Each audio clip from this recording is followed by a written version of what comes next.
मारीच सुबाहु का उत्पात, मारीच और सुबाहु वध। राम और लक्ष्मण के विश्वामित्र के साथ आश्रम में पहुंचने के दूसरे दिन ब्रह्मा मुहूर्त में उठकर तथा नित्यकर्म और संध्याउपासना आदि से निवृत्त होकर राम और लक्ष्मण गुरु विश्वामित्र के पास जाकर बोले, गुरुदेव कृपा करके हमें यह बताइए कि राक्षस यज्ञ में विघ्न डालने के लिए किस समय आते हैं। यह हम इसलिए जानना चाहते हैं कि कहीं ऐसा न हो कि हमारे अनजाने में ही वे आकर उपद्रव मचाने लगे। दशरथ के वीर पुत्रों के इन उत्साह भरे वचनों को सुनकर वहां पर उपस्थित समस्त ऋषिमुनि अत्यंत प्रसन्न हुए और बोले, हे रघुकुल भूषण राजकुमारों, यज्ञ की रक्षा करने के लिए तुमको आज से 6 दिनों तथा रात्रियों तक पूर्ण रूप से सावधान मुद्रा में और सजग रहना होगा। इन 6 दिनों में विश्वामित्र जी मौन होकर यज्ञ करेंगे। इस समय भी वे तुम्हारे किसी भी प्रश्न का उत्तर नहीं देंगे, क्योंकि वे यज्ञ की दीक्षा ले चुके हैं। सूचना पाकर राम और लक्ष्मण दोनों भाई अपने समस्त शस्त्रास्त्रों से सुसज्जित होकर यज्ञ की रक्षा में तत्पर हो गए। 5 दिन और 5 रात्रि तक वे निरंतर बिना किसी विश्राम के सतर्कता के साथ यज्ञ की रक्षा करते रहे, किंतु इस अवधि में किसी भी प्रकार की विघ्न बाधा नहीं आई। 6वें दिन राम ने लक्ष्मण से कहा, भाई सौमित्र, यज्ञ का आज अंतिम दिन है और उपद्रव करने के लिए राक्षसों की आने की पूर्ण संभावना है।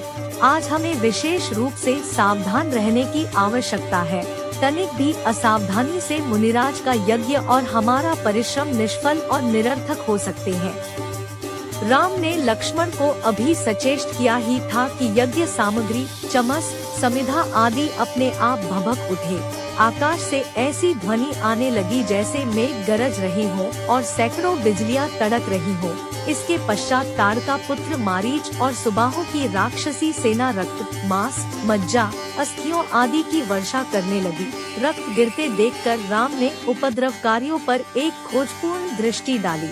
आकाश में मायावी राक्षसों की सेना को देखकर राम ने लक्ष्मण से कहा, लक्ष्मण, तुम धनुष पर शरसंधान करके सावधान हो जाओ।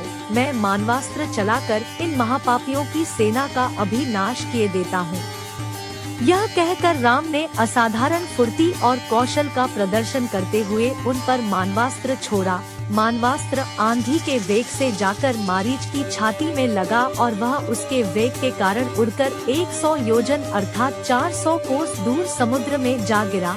इसके पश्चात राम ने आकाश में आग्नेयास्त्र फेंका, जिससे अग्नि की एक भयंकर ज्वाला प्रस्फुटित हुई और उसने सुबाहु को चारों ओर से आवृत कर लिया। इस अग्नि की ज्वाला ने क्षण भर में उस महापापी को जलाकर भस्म कर दिया। जब उसका जला हुआ शरीर पृथ्वी पर गिरा तो एक बड़े जोर का धमाका हुआ। उसके आघात से अनेक वृक्ष टूटकर भूमि पर गिर पड़े। मारीच और सुबाहु पर आक्रमण समाप्त करके राम ने बचे खुचे राक्षसों का नाश करने के लिए वायव्य नामक अस्त्र छोड़ दिया। उस अस्त्र के प्रहार से राक्षसों की विशाल सेना के वीर मर मर कर ओलों की भांति भूमि पर गिरने लगे। इस प्रकार थोड़े ही समय में संपूर्ण राक्षसी सेना का नाश हो गया।